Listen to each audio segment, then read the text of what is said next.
ሕፃኑ ከማን ጋር ይደግ?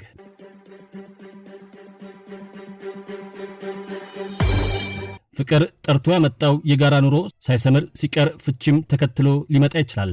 አይደርስና ከመጣም በብርቱ ሞክሮ ወደ ነበረበት መመለስ፣ ካልተቻለም ተስማምቶ መለያየት ብልህነት ነው። በተለይ በልጆች አስተዳደግ ላይ መስማማት፣ እነርሱን አንደኛውን ወገን መጉጃ አለማድረግ በምድር ላይ ደስታን ያመጣል። በላይ ቤትም እንደ አንድ ጥሩ ነጥብ ይቆጠራል። አሁን የምነግራችሁ ጥንዶች ግን የጋብቻ የጋራ የትዳር ኑሯቸው በፍቺ ከተጠናቀቀ በኋላ በአንድ ልጃቸው ጉዳይ መስማማት አቅቷቸዋል። የ7 ዓመት ወንድ ልጅ እኔ ጋር ይደግ ብለው ተሟግቷል።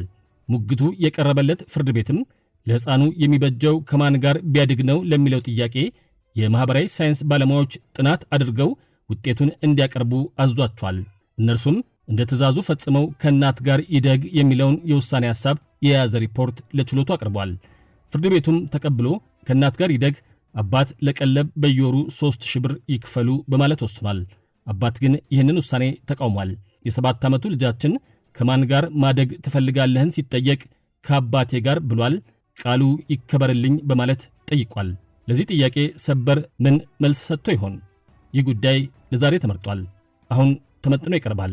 ደግሞ አልሰማንም እንዳትሉ።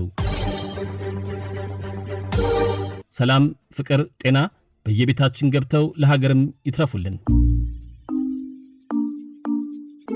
አባት ወደ ሰበር ሰሚ ችሎት ከመሄዱ በፊት የስር ፍርድ ቤት ውሳኔን ተቃውሞ ይግባኝ ቢልም የወርቅ ቀለብ ክፍያውን ከ3000 ብር ወደ 2300 ብር ቀንሶ ከኔ ጋር ይደግ የሚለውን ግን ይግባኝ ሰሚው ፍርድ ቤት ሳይቀበለው ቀርቷል።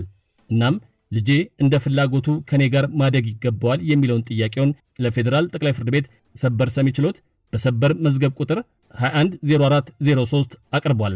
ሰበርም እናትና አባትን በማከራከር ውሳኔና የሕግ ትርጉም ሰጥቷል።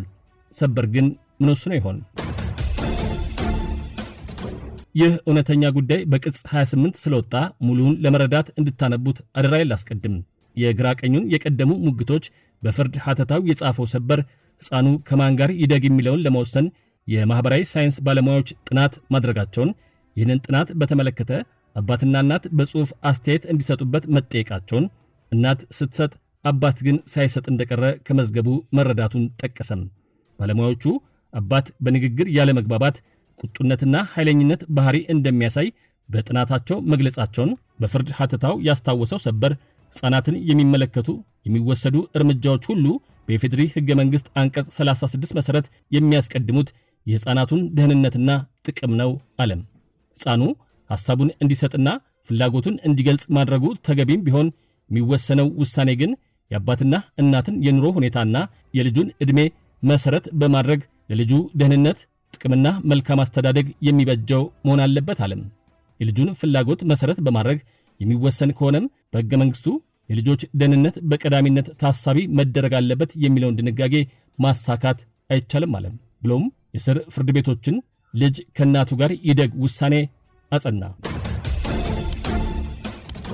በመጨረሻም የተሰጠውም የሕግ ትርጉም የሆነም ከልጅ አስተዳደግ ጋር በተያያዘ ልጁ ፍላጎቱን መግለጹን ብቻ መሠረት በማድረግ የሚወሰን ሳይሆን በማኅበራዊ ሳይንስ ባለሙያ የልጁ አስተዳደግ መልካም ደህንነትና ጥቅምን በሕገ መንግሥቱና በዝርዝር ሕግ የተመለከተው በቀዳሚነት ታሳቢ ተደርጎ የሚወሰን ስለመሆኑን ያለው።